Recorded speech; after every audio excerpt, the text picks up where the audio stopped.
Bella's personal voice. Bella, pukaw ko sa asawa kong tulala. Natigilan ito at mabilis na lumayo sa akin. Bumuntong hininga ko't sunundan pa rin ito. Mabilis na kinabig ng yakap. Ayos ka lang ba? Tanong ko rito nang hindi na siya pumalag. Iginiya ko siya paupo sa kama. Nakakandong sa akin. Ako ba talaga si Bella? Pakaramdam ko'y nanlamig ang katawan ko sa tanong nito pero dapat i-grab ko ng opportunity na ito para makapag-open ako ng topic dito. Hindi ikaw si Bella. Anas ko dito. Sinulyapan ako nito at bahagyang ngumisi. Alam nyo, napakahusay nyo kamong mag-good time. Ikaw si Celine. Celine Monte Carlo. Pinsan ko ang babaeng yun. Mabilis nitong nasabi. Natigilan ako. Paano mo nasabing pinsan mo si Celine? Natigilan na naman ito. Bumalik na ba ang alaala mo, Bella? Tanong ko dito. Sira. Hindi naman ako nagka-amnesia. Hello, tandang-tanda ko pa ang mga memories ko nung bata ako. Tanda ko pa nga nung ginagamit ko pang pangmumog yung tubig ulan. Tapos nung akala ko pwedeng gawing laruan, si Bianca eh. Gustong gusto ko sabihin kay Bella na hindi sa kanyang alaala iyon, kung hindi sa kanyang pinsan. Pero paano ito maniniwala? Nagising ito na lahat ng masayang kwento ng pinsan nito ang tanging naaalala. Bella, kung hindi ako si Bella, hindi rin tayo mag-asawa, tama ba ako? Mag-asawa tayo. Maring sabi ko rito. Kung sinasabi mong hindi ako si Bella, hindi legit yung kasal natin?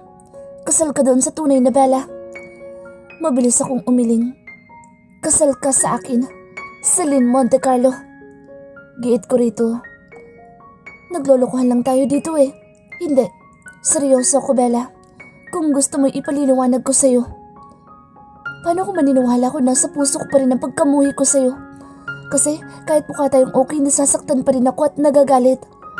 Paano kita paniniwalaan kung puro doubt ang nasa puso ko? Tama naman ito.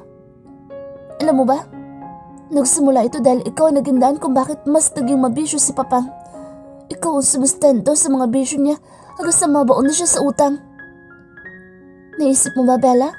Kung hindi ako ang taong gumawa noon, tingin mo buhay pa kaya ang papang mo? Alam mo ang addiction niya sa sabong at sugal. Alam mo na kung hindi niya makuha sa akin ang kailangan niya, sa iba niya yun kukunin. Tiyak na nadamay na kayo ng kapatid mo at ina. Mali pa din. Alam kong kabuhayan mo ang nagpautang at magpatubo. Pero bakit kailangan ako ang maging kabayaran ng utang ng aking ama? Bakit ako?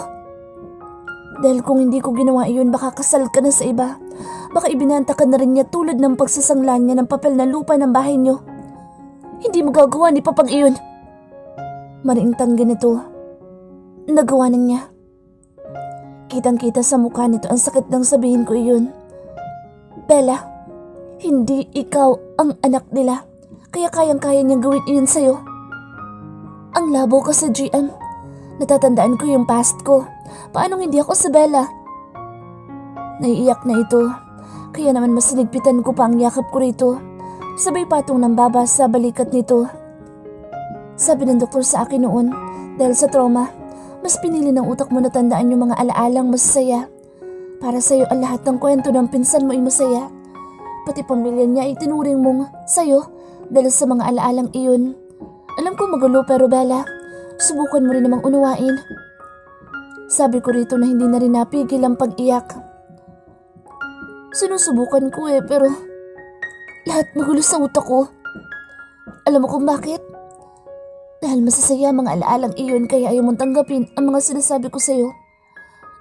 Kung susubukan mo lang tanggapin isa-isa, mauunawahan mo rin ako. Naguguluhan ako. Please, gusto kong mapag-isa. Napabuntong hininga ko, tinalikan ng ulo nito. Fine, kung gusto mong mapag-isa, sa library muna ako. Sabi ko rito, pinakawalan ko siya sa pagkakayakap ko. Bago ito tumayo-tumiga sa kama, iniayos ko ang kumot niya at tahimik na lumabas. Bella's personal voice. Pagkalabas na pagkalabas ni GM, Mabilis akong bumangon at tinintay munang makapasok ito sa library bago ako lumabas.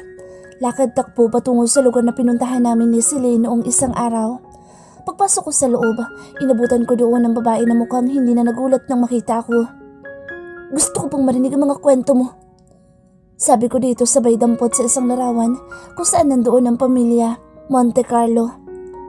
Finally, mukhang willing ka na talaga makinig. Ipagpapatuloy na natin. Tumango ako at bitbit ang picture frame. Naupo ako sa isang couch. Nasabi ko naman sa'yo na dinala ko sa Amerika, di ba? Tumango ako. Pero hindi ka mukhang stateside. Sinamaan ako nito ng tingin.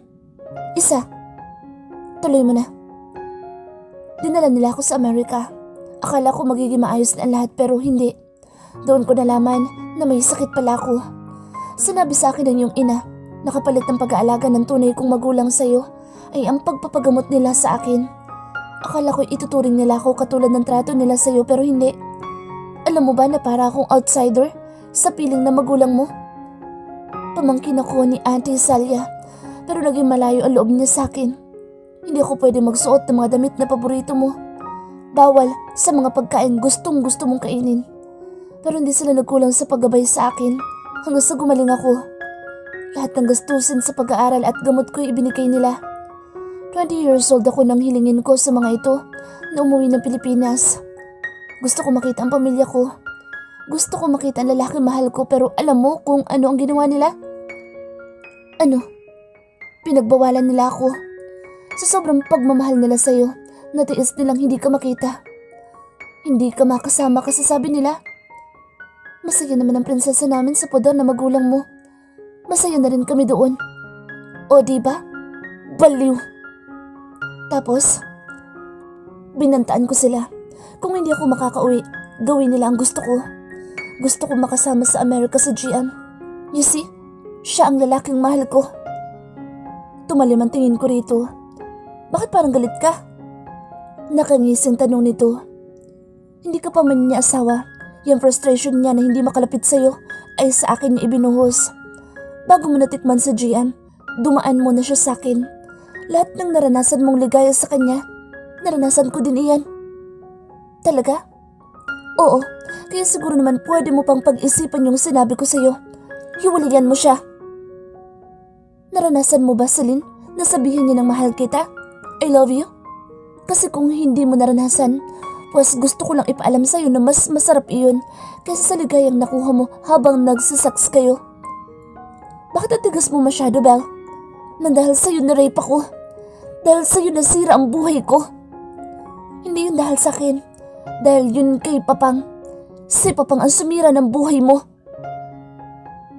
Bella! Sigaw nito. Ngumisi ako dito. Pero alam mo, karma siguro ang tawag sa nararanasan mo. Dahil sa ginawa ng ama mo, kaya tayo nalagay sa sitwasyong ito. Magtapat ka nga sa akin. Naalala mo na ba ang lahat? O baka naman hindi talaga nawalang alaala mo? Galit na anito na gustong gusto na yatang sugurin ako. Sinulyapan ko ito't ngumisi. Mas lalong nanggalaiti ang babae. Sabihin mo ang totoo. Huwag mo akong pagmukaing tanga. Hiyaw na Celine. Kalma sis. Mukha ka ng baliw. Tatawa-tawang sabi ko dito. Bella, magpakatotoo ka na kasi. Wala naman tayo sa PBB para gawin ko iyon. Ginindatan ko ito. Tumayo at ibinalik ang picture frame sa lagayan at mabilis nang lumabas ng bahay na iyon. Bumalik ako sa mansyon at nagkulong sa kwarto. Malalim na nag-isip. Inaanalisa ang lahat ng narinig ko kay Celine at GM. Tinatansya kung ano ang dapat gawin sa ganitong sitwasyon. Kanina ko pa hinihintay si GM na bumalik sa kwarto. Sa pagkakaalam ko'y nasa library siya. Nang sipatin ko ang wall clock, nakita ko doon at 10:30 na. Hindi ako makatulog dahil kahit galit ako sa asawa ko, para na rin akong nasanay sa ilang gabi na magkatabi kami. Hindi tuloy ako makatulog, kaya bumangon na ako at hindi na nag-abalang magbihis. Ang suot ko lang ay t-shirt ni GM na kalahati lang ng hita ang natatakpan. No undies, no bra, in short, no problem. Mahirap pilitin ang sarili na masanay sa pagsusuot ng mga ganoon kapag natutulog. Lalo pat nag-e-expect ka ng isang umaatikabong jugjugan. Tahimik na mansyon, tiyak natulog na mga kasama namin dito. Nagtungo ko sa library at maingat na binuksan ang pinto. Nakita ko ito sa balcony, nakatanaw sa karagatan. GM, tawag ko dito. Nagulat pa ito nang makita ako. Ako na siguro ang pinakamagulong taong nakilala ni GM. Minsan mabait, minsan baliw. Pero ano magagawa ko kung ganito ako? Wife, bakit gising ka pa? Tanong nito. Umiling ako ngunit tumakbo palapit dito at niyakap ito. Bella? Hindi niya ata inaasahan ang ginawa ko. Hindi ako makatulog. Wala ka sa tabi ko. Sabi ko dito. Sorry, akala ko kasi ayaw mo akong katabi. Sorry, naguguluhan kasi ako. Alam mo yun? Kung mayaman naman pala ako, bakit walang ginawa magulang ko? Bakit nila ako pinabayaan? Ang daming tanong sa utak ko na hindi ko masagot dahil hindi naman ako matalino. Sabi ko rito. Iginiya niya ako palapit sa balustrade at binuhat para makaupo doon. Bagyang ibinuka ang hita ko at pumaloob siya doon. Sabay yakap sa akin. Hindi kaya sipunin ang aking vajayjay? What? Malamig ang simoy ng hangin. Walang panty. Are you serious? Mangang sabi nito. Tumango naman ako't bahagya itong itinulak at iniangat ang suot na t-shirt. Tom. Muli kong ibinabae yun at niyakap ito. GM, sobrang gulo na ng utak ko. Huwag mong madaliin ang sarili mo. Babalik din iyan at mauunawaan mo din ang lahat. Gusto ko makausap yung mga magulang ko. Mabilis itong umiling. Bakit? Patay na ba mga ito? Nangyari ang lahat ng ito dahil sa kalaban nila sa negosyo. Hindi pa rin tumitigil sa panggugulo sa kanila. Mababaliwala ang ilang taong sakripisyo nila na hindi ka makita kapag bigla ka nalang susulpot at lalapit sa kanila. Sinasabi mo ba na ginawa nila iyon upang hindi ako mapahamak? Ganoon ba, GM? Tumungo naman ang lalaki. Noong nangyaring insidenteng iyon, kinausap ako ng magulang mo. Sa ospital iyon, kailangan nilang mailigaw ang gustong pubatay sa inyo. Saktong gusto ng anak ni Berto na magpalit kayo ng katauhan. Umayon ang lahat sa plano. Alam ng mamang at papang mo ito. Bella, dahil pumayag sila dahil gusto nilang may pagamot sa Celine. Hindi alam ni Berto at Belen ang sinapit ng kanilang anak na na-rape ang anak nila dahil na din sa ginawa ni Berto. Hindi na ipinaalam sa kanila upang protektahan ka din. Jack na ibubuntun sa iyo ni Berto ang galit niya kung sakaling nalaman niya na nagpanggap ang anak niya at napahamak para lang protektahan ka. Mayaman sila. Bakit hinayaan nila ako maghirap? Hindi ka nila hinayaan. Gusto mo ang tahimik na buhay. Sa totoo lang mas gusto mong talikuran ang lahat ng meron ka para sa simpleng buhay na katulad ng kina Belen at Berto. Paano kung ayoko nang baguhin ang pangalan ko? Bella na ang nakasanayan ko eh. You can be Bella. May Bella forever. Wala akong pakialam kung ano pa ang gamitin mong pangalan kasi sa puso ko mahal kita. Ang bad mo, GM. Why? Kasi nagawa mo lahat ng ito dahil sa pagmamahal mo sa akin. Sorry, ganoon kasi ako magmahal. Handa ko gawin ang lahat para sa babaeng mahal ko. Pero kung matagal mo na ako mahal, bakit nagkaroon ka ng ugnayan kay Celine? Seryosong tanong ko dito.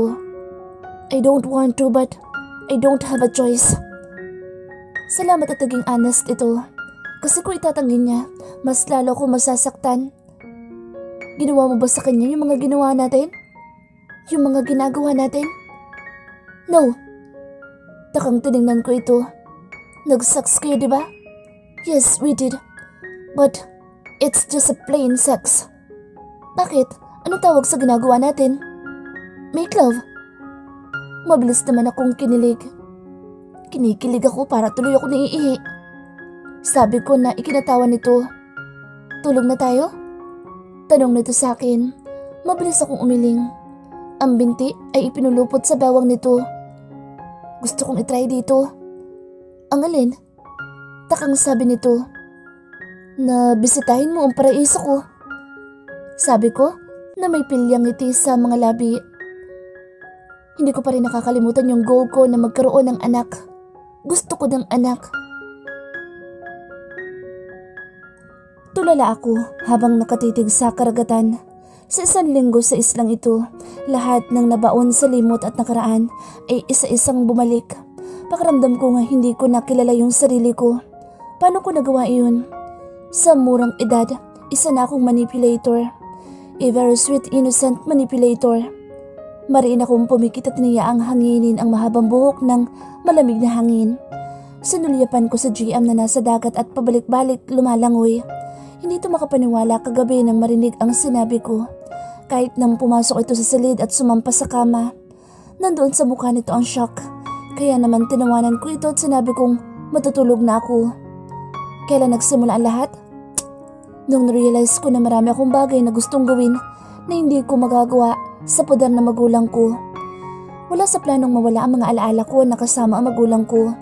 Wala sa planong makidnap at sapitin ang masamang pangyayaring iyon. Kung sino man ang gumawa noon, kailangan ko silang balikan. Kahit ganoon ang pinsan kong iyon, hindi pa rin tama ang ginawa ng mga demonyo sa kanya. Hindi ko inaasahan na maghahangad na grabe ang pinsan ko, na pati ang posisyon ko sa sarili kong pamilya.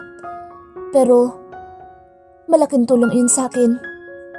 Hey, hingal na sabi ni GM nang makalapit sa akin. Inabutan ko agad ito ng tuwalya na mabilis nitong tinanggap. Ayos ka lang?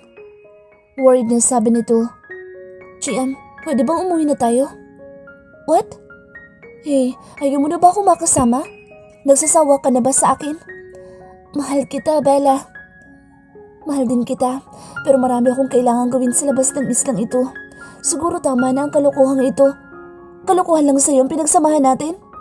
Mahal kita.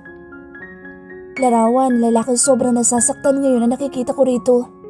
Syunga ka, sa part na hindi mo na ako pinatatapos sa pagsasalita. You're so mean. Reklamo nito na ikinangisi ko. Hindi ako o hindi si Celine ang nagpapaikot ng mga buhay namin. Ang mga taong banta sa buhay ng pamilya ko. Kailangan ko bumalik doon at gumawa ng hakbang para magkaroon na ng katahimikan ng buhay ng lahat. Bella, huwag kang mag-alala. Ako pa rin ito, si Bella, ang nagmamahal sa'yo. It sounds familiar. Sabi nito na parang nag-isip pa. Pero seryoso ako, GM. Kailangan ko nang bumalik. Hindi naman ibig sabihin na tapos na tayo pagbalik natin sa syudad. Tinanggal ko ang kwintas na suot ko. Nandoon ang singsing na isinuot nito sa akin noong kasal namin. Gago din, may pamaska-maskara pang nalalaman. That ring? Itinago ko. Minsan isinusuot ko bilang pendant. Minsan inilalagay ko sa wallet ko. Pwede bang ikaw na magsuot sa akin? Kuya GM? Shit, pakiramdam ko ang tanda-tanda ko na. Bantay sa lakay ka, kuya. Ngumisi naman ito't kinuha ang singsing. Hinawakan ng aking kamay at isinuot sa palasansingan ko ang singsing na galing sa asawa ko. Hindi mo man narinig ang I do at vow ko sa iyo. Sa puso ko isinisigaw nito na mahal kita. Hindi ako mapapagod kahit pa ilang taon anang naghintay at maghihintay. Kahit pa mabansagan akong akyat bahay. Mahal na mahal kita. Ramdam ko ang sincerity nito kaya hindi ko napigil ang maluha. Kahit matigas ang ulo ko. Kahit madalas malabo ko, sisiguraduhin kong ikaw ang makakarinig ng unang I do ko sa harap ng altar. Titiyakin ko na masasarapan ka sa unang gabi natin. Hindi naman kasi kami nagkaroon ng I do and vow noong kasal namin. Palagi naman ako nasasarapan. Sabi nito, natatawang niyakap ko siya kahit pabasa ang katawan niya. Mahal kita, Kuya JM, kahit bantay sa lakay ka. Hey, ikaw kaya nagsabi na kailangan kitang pakasalan kahit na anong mangyari? Yeah, natatandaan ko na din iyon. Kung paano ko siyang pinilit na mangako na pagdating ko ng edad na 18 ay pakakasalan ako nito. Legal ba talaga tayo mag-asawa? Legal na legal. Celine, Monte Carlo, Villaflor. Pero paano ang pinsan ko? Gumawa ng paraan ng mga magulang mo para hindi gamitin ng pinsan mo ang pangalan mo. Pinalitan nila ang pangalan niya. Legally. Walang gumagamit ng Bella, maligaya kung hindi ikaw lang. Gusto mo bang gamitin na ang tunay mong pangalan? Kailangan kong gamitin iyon, pero gusto ko tawagin pa rin ako ng lahat bilang Bella. Tumango ito at muli ako niyakap ng mahigpit. Gagawa ko ng paraan na magkausap kayo ni Tita Celia. Thank you. Anong plano mo kina Berto at Belen? Gusto ko silang kausapin, especially si Papang. Gusto ko malaman kung bakit niya iyon ginawa. Kung iniisip niyo na baka saktan niya ako, nagkakamali kayo. Mahal ako ni Papang. Kahit pa hindi niya ako tunay na anak, malabong pagbuhatan niya ako ng kamay. Tumangutango ito. Ikaw ang bahala pero mananatili akong kapitbahay mo. Oo naman, kahit pa manatili kang akyat bahay, ayos lang. Mukhang nagustuhan naman ito ang sinabi ko. Alam ng Papang at ni Bianca kung sino ako sa buhay mo. Anong sabi mo? Si Bianca din ang nagpalit ng laman ng maleta mo. What? Tanggap niya ako maging brother-in-law. Sinuhulan mo, no? Yeah, I did. Napailing na lang ako. Nabibili talaga ng suhol si Bianca. Pasaway na bata. Hindi ko alam kung paanong nagawa ni GM na tawagan ng tauhan nito. Basta nakita ko na lang kinaumagahan ng isang helicopter sa harap ng mansyon. Wala na ang gamit ko sa cabinet. Ang natira na lang doon ay damit na pamalit ko. Dali-dali ako nag-shower at naghanda. Patakbo pa akong lumabas pagkatapos. Inabutan ko si GM na may kausap na matangkad na lalaki. Seryosong-seryoso ang ekspresyon ng mukha nito pero hindi maitatangging gwapo ito. Hey Pogi! Kinikilig na sabi ko. Akmang maglalahad ng kamay dito nang pigilan ako ni GM. Nakasimangot ito at masama ang tingin sa lalaki. What did I do? Kasalanan ko bang maging gwapo? Sabi ng lalaki. Huwag kang malandi, Chris. Asawa ko to. Sorry, miss. Itinaas nito ang isang kamay ko saan nandoon ang isang gintong singsing. Loyal to. Loyal mo mukha mo. Sabi naman ng asawa ko. Tinopak na naman eh. Let's go? Tanong ni Chris. Tumango lang si GM at iginiya na akong palabas. May piloto naman kasi ako. Ako na lang lagi ang tinatawagan niyo sa tuwing nagpapasundo kayo. Dinig kong reklamo ni Chris. Arte nito, pasalamat ka nga't nagkaroon ka ng kaibigang katulad ko. O bakit? Ano ang ambag mo? Papakainin kita. Papakainin kita sa restaurant ni Laika. Sagot kong lahat. Automatic na napangisi ang lalaki. Narinig mo yun, Bella?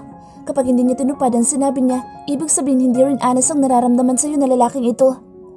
Hey, don't listen to him. Peter lang yan. Uwi na ba tayo? Nope, dadalhin muna kita sa bahay natin sa The Alphas Town. May 1 linggo pa tayo, remember? Talaga? Yap. Muli kong sinulyapan si Chris. Pero ang gwapo niya, no? Asawa mo ako. Ako lang ang dapat na gwapo sa paningin mo. Masungit na namang sabi nito. Napailing na lang ako pero tumango pa rin. Oo na lang. Bahay mo ba talaga ito? Nakaangat ang kilay na tanong ko sa lalaki. Baka naman kasama niya ang parents niya dito. Nakakayang bigla na lang akong dumating. Yes. Nandiyan ba ang parents mo? Wala. Bahay ko ito. At saka matagal na akong bumukod. Nagkikita na lang kami ni Mom kapag may event sa bahay o may party na pupuntahan. Busy na din kasi kaming lahat. Si Rika. Tukoy ko sa bunsong kapatid nito na siyang hindi nalalayo ang edad sa akin. May pamilya na siya. Isasama kita sa bahay nila kapag gusto mo makita siya. Tumango ako't binitawan ang kamay nito. GM, kapag ba okay na ang lahat, dito mo ba ako ibabahay? Tanong ko dito. Napangisi ito na mukhang nagustuhan ang idea na sinabi ko. Ligtas ang lugar na ito para sa iyo, Bella. Kung dito tayo titira, magkakaroon ako ng peace of mind. Paano kung ayoko sa ganito kagarbong bahay? Tanong ko dito. Ngumiti naman ito at naglahad ng kamay. Tinanggap ko iyon saka ako iginiya. Nalampasan namin ang kusina. Dumaan kami sa maliit na eskinita. Binaybay iyon hanggang sa makarating kami sa likod ng mansyon. Sa likod ng mansyon kami ibinaba kanina. Pero hindi ko ito napansin dahil sa mga puno ng niyog na nakaharang. Literal na napanganga ako sa gulat habang nakatitig sa 2 bahay na nakatayo roon. For real? Manghang tanong ko dito. Ganoon kita kamahal. Bella, alam ko ang takbo ng utak mo. Mas gusto mo ng simpleng buhay. Pagbibigyan kita. Ipinatayo ko ang mga bahay na ito para sa'yo. Kung ayaw mo sa mansyon tumira, dito na lang. Katulad na katulad iyon ng bahay namin nila Papang at ng bahay nila Lola Daisy. Pati ang kulay ng pinturang ginamit. Excited akong pumasok sa gate ng bahay namin.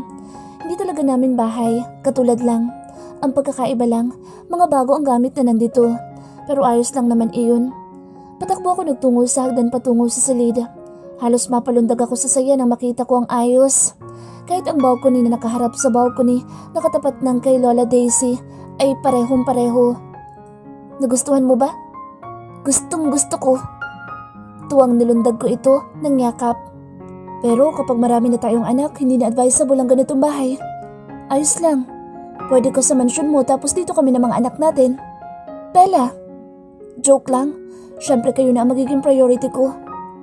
Napangiti ito sa narinig na sinabi ko.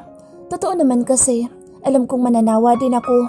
Magbabago ang isip at kailangan mas isipin na mga dapat i-priority, lalo na kapag nagkaroon ako ng anak. Siguro kung hindi bumalik ang alaala ko, baka nag-iisip na ako ng plano kung paano itatago ang magiging anak ko. Pero dahil sa pagbalik ng alaala, malabo ko na iyong gawin. Balik muna tayo sa kabila. Kailangan natin magpahinga. Akayin mo ko. Tinatamad akong maglakad. Sabi ko, okay. Excited namang inakay ako nito. Saka kami umalis doon. Kailangan namin magpahinga. Wala sa planong ginawa ng pinsan ko. Nanginginig ako sa sobrang takot at kaba. Nakatanggap sa GM ng tawag mula sa tauhan nito na kasalukuyang nasa malapit lang mula sa bahay namin at ng bahay ni Lola Daisy. Nasa bahay daw si Celine, ang tunay na Bella. Kausap sila mamang at papang. Bella, tawag ni GM sa akin. Paalis kami ngayon at uuwi na. Kung ano-ano na ang tinatakbo ng utak ko. Ginagap nito ang kamay ko. Magiging okay din ang lahat. Sabi nito, tara na GM, gusto ko makita ang pamilya ko. Maluhaluhang sabi ko rito. Bumuntong hininga ito at tumango. Nakaready na ang sasakyan paglabas namin.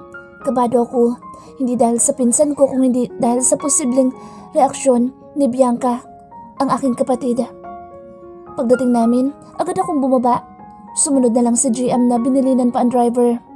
Pagpasok ko sa gate, inabutan ko sila mamang at papang na mahigpit na yakap-yakap sa Celine.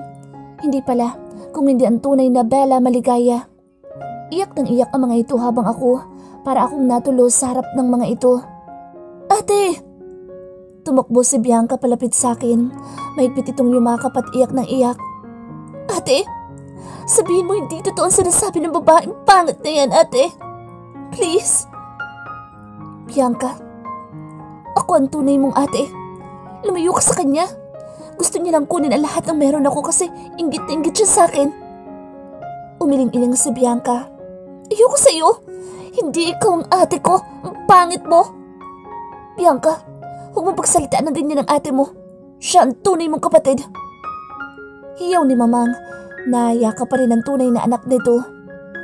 Ate Bella, ayokong maniwala. Sabihin mo namang hindi totoo, please. Please. Hinaplos ko ang pisngi nito. Kunin niyo na ang lahat ng gamit ng asawa mo dito, GM. Total, nandito na ako. Hindi na ako aalis sa tabi ng tunay kong pamilya. Mang. Pang. Gusto ko silang lapitan ngunit nakita ko ang pag-iling ng mga ito. Mang. Tawag ko dito pero mas sumigpit lalo ang yakap nito sa pinsan ko. Sa tunay na anak nito. Bumalik ka na sa tunay mong pamilya, Celine. Sapat na ang ilang taong inalagaan ka namin.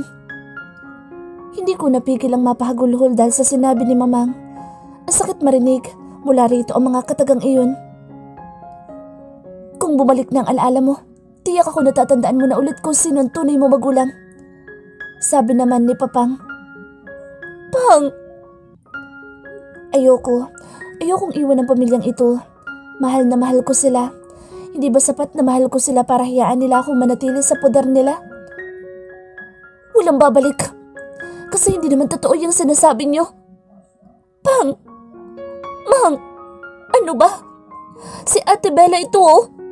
Siya yung ate kong tiniis sa lahat ng hirap para sa pamilyang ito. Mang! Ganun na lang ba yun? Ayos lang na mawala sa iyong anak dahil lang sa babaeng bigla na lang susugpot dito. Sigaw ni Bianca. Bianca, pumasok ka na muna sa loob. Pakiusap ko dito ngunit umiling ito at masumigpit pang yakap sa akin. Ate, feeling ko kapag pumasok ako hindi na kita makikita. Ayoko! Bianca! Galit na sabi ni Papang. Nang tingnan ko si Celine, malawak ang ngisi sa labi nito. Ganoon na lang ba iyon? Sa isyu namin dalawa, talo agad ako. Pag, pwede ba kitang makausap?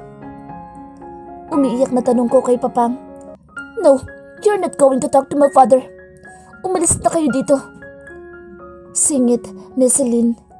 The real Bella, maligaya. Pang! Pakiusap ko sa aking ama. Sa loob tayo mag-usap. Sabi ni Papang. Kumalas sa pagkakayakap sa akin si Bianca. Lumipat ito ng yakap kay GM.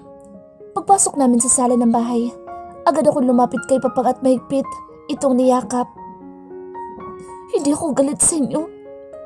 Kahit pa ikaw ang dahilan kung bakit nakidnap ako, Pang. Gusto ko lang malaman kung bakit niyo yun ginawa sa akin. Pang, gusto ko lang maging totoo ka sa akin ngayon. Pilit nitong tinatanggal ang kamay ko na nakayakap dito. Nakatalikod ito at yakap ko siya mula sa likuran. Pang, kailangan ko ng pera. Lumapit ang kalaban ng daddy mo sa negosyo at hiningi ang mga impormasyon na pwede magamit laban sa pamilya niyo. Noong makuha ka, hindi ko alam na pati ang anak ko ay nakuha nila. Pumayag ako na ilayo ng magulang mo ang anak ko kasi nasa panganib ang buhay niya dahil sa ginawa niyang pag-angkin ng pangalan mo. Pumayag akong maapalayo ang anak ko sa amin dahil kailangan din niyang maipagamot. Pareho lang kami na magulang mo. Ginawa namin iyon para sa ikabubuti ng mga anak namin. Kapalit ng pera, nagawa niyo iyon. Naisip niyo ba na kayo ang dahilan kung bakit sinapit namin iyon? Ikaw ang naglagay sa amin sa isang delikadong sitwasyon. Pero Pang, ayoko magalit sa inyo kasi mahal na mahal ko kayo. Pamilya ko na din kayo. Hindi naman nagbago yung pagmamahal ko sa inyo kahit pa alam ko ang lahat. Pang, hindi naman siguro kailangan lumayo ko sa inyo. Ang gusto ng anak ko'y lumayo ka na sa pamilya namin. Pang, pamilya niyo din ako. Anak mo din ako, di ba, Pang? Kailangan ko ba lumuhod sa harap niyo para hiyaan niyo kung manatili sa inyo? Hindi mo kailangan lumuhod. Isipin mo din sana, Bella. Matagal kami nagkalayo ng anak ko. Gusto din namin siya makasama. Babalik lang siya sa amin kapag wala ka na sa poder namin. Pang, minahal niyo rin ba ako? Gusto ko malaman kasi parang andali nila akong bitawan. For 13 years, ganoon na lang nila ako kabilis bitawan. Habang ako kaya kong bitawan yung tunay kong pamilya para lang makasama sila. Minahal ka namin, Bella. Mahal na mahal ka namin ng mamang mo pero kasi kailangan piliin namin ang tunay naming anak kasi sa'yo. Ang dami na namin kasalanan sa kanya. Unti-unting bumitaw ang mga braso ko na kayakap kay Papang. Bigla kasi ako nang hina. Parang nauupos na kandila na napaupo na lang ako. Pinagbayaran ko na yung kasalanan ko sa'yo. Minahal kita na parang tunay kong anak pero hindi sapat yung pagmamahal ko para piliin ka. Kasi ang pinsan mo ang tunay kong anak. Bumalik ka na sa magulang mo. Kung ano man yung panganib na kapalit ng pagbalik mo, tsaka naman kayang-kaya kang protektahan ng mga ito. Okay. Pilit na sagot ko dito. I'm sorry. Sorry din po. Hirap na tumayo ako at nagpahid ng luha. Pwede ko pa rin naman pong bisitahin si Bianca, di ba? Hindi. Please, huwag mo na siyang bisitahin pa. Gusto ko maging malapit sila ng ate niya. I'm sorry pero magiging hadlang ka sa kanilang dalawa. Tumangutango ako dito. Sige po, Uncle Berto. Naiiyak kong sabi dito. May kukunin lang po ako sa kwarto. Sabi ko dito. Dali-daling tumayo at tinakbo ang hagdan. Kinuha ko sa ilalim ng kabinet ang ipon ko ng ilang taong pagtatrabaho ko. Ipambabaya dapat iyon sa asawa ko pero hindi ko na kailangan iyon. Pang! Inabutan ko ito sa sala na umiiyak. Sapo-sapo ang mukha. Yumuyugyug ang balikat sa sobrang pag-iyak. Ito po. Lahat ng kailangan dito sa bahay, gamitin niyo po ito. Huwag na po sana kayong bumalik sa bisyo niyo para hindi kayo mag-away ni Mamang. Bantayan niyo po palagi si Bianca. Napapansin ko kasi na madalas kapusin sa paghinga. Mahal ko po kayo, Pang. Inilapag ko sa mesang ipon ko. Sa kabagsak ang balikat na lumabas ng bahay. Inabutan ko si Bianca na iyak pa rin ng iyak. Pilit ko siyang initian. Mang, mahal ko po kayo. Sabi ko dito, hindi nito magawa man lang akong tingnan. Tumakbong palapit si Bianca sa akin at muling yumaka pero si Celine, dali-daling nilapitan si Bianca at inilayo sa akin. Tumigil ka na sa kaiiyak mo. Ako ang tunay mong kapatid. Sagaw nito kay Bianca. Hindi! Dahil wala akong kapatid na pangit! Sigaw din ni Bianca. Maldita talaga ito sa iba. Magkamukha man kami magpinsan noong mga bata kami. Real quick din. Sa pagtanda nito, ay si Papang pala magiging kamukha nito. Bumalik na lang tayo sa ibang araw. Sabi ni GM. Pilit kong pinigil ang muling umiyak. Tinanggap ang iniabot nitong kamay. Iyak ng iyak si Bianca na tinatawag ako pero nagtuloy-tuloy na kami ni GM sa pagsakay sa kotse. Hindi ko naisip na ganito ang kahahantungan ng lahat. Hindi ko din naisip na posibleng ang piliin nila ang tunay nilang anak kaysa sa akin na kung tutuusin ay pamangkin lang naman ni Mamang.